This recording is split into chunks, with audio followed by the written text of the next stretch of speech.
Chapter 19. He came home from the hospital a few days later, finally and irrevocably robbed of his ambitions. It took more medication to remove him from the pain. He moved upstairs permanently, into a hospital bed near the living room window. These were days of pajamas and beard scruff, of mumblings and requests, and him endlessly thanking everyone for all they were doing on his behalf.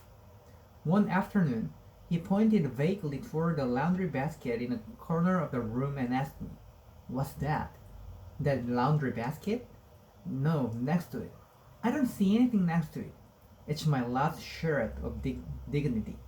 It's very small." The next day, I let myself in. They didn't like me to ring the doorbell anymore because it might wake him up. His sisters were there with their banker husbands and 3 kids, all boys, who ran up to me and chanted, "Who are you? Who are you? Who are you?" running circles around the entryway like lung capacity was a renewable resource. I'd met the sisters before, but never the kids or their dads. "I'm Hazel," I said. "Gus has a girlfriend," one of the kids said. "I am aware that Gus has a girlfriend," I said. "She's got boobies," another said. "Is that so? Why do you have that?" The first one asked, pointing at my oxygen card. "It helps me breathe." I said, "Is Gus awake?" "No, he's sleeping." "He's dying," said another. "He's dying," the third one confirmed. Suddenly serious, it was quiet for a moment, and I wondered what I was supposed to say. But then one of them kicked another and they were off to the races again, falling all over each other in a scrum, then migrated toward the kitchen. I made my way to Gus's parents in the living room and met his brothers-in-law, Chris and Dave.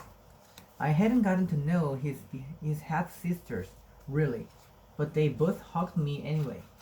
Julie was sitting on the edge of the bed, talking to a sleeping Gus in precisely the same voice that one would use to tell an infant he was adorable, saying, "Oh, Gussie, Gussie, our little Gussie, Gussie."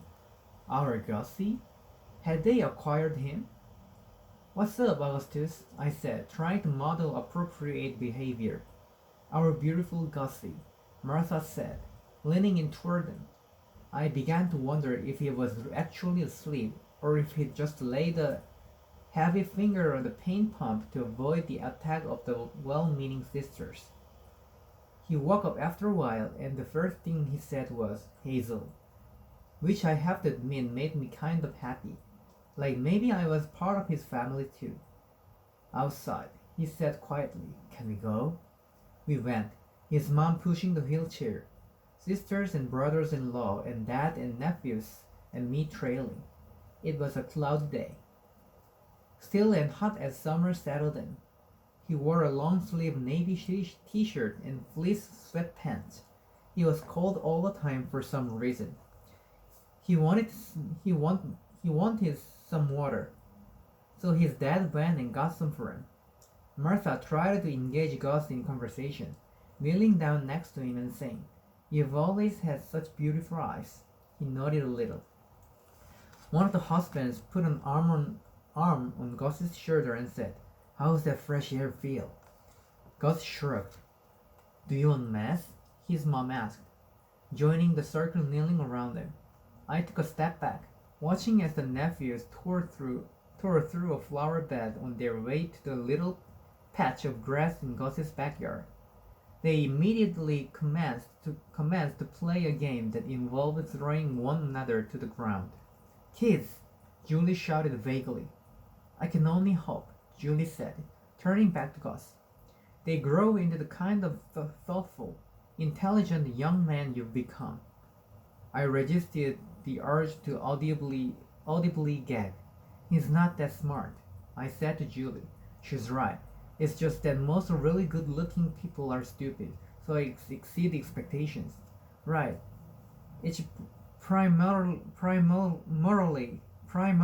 his humanness," I said. "It can be sort of blinding." he said.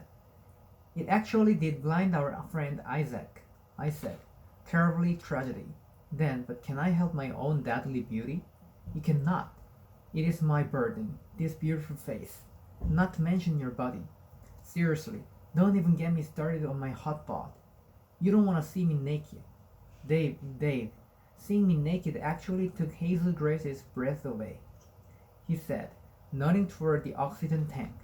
Okay, enough, Gus's dad said. And then out of nowhere, his dad put an arm around me and kissed the side of my head and whispered, I thank God for you every day, kid. Anyway, that was the last good day I had with Gus until the last good day.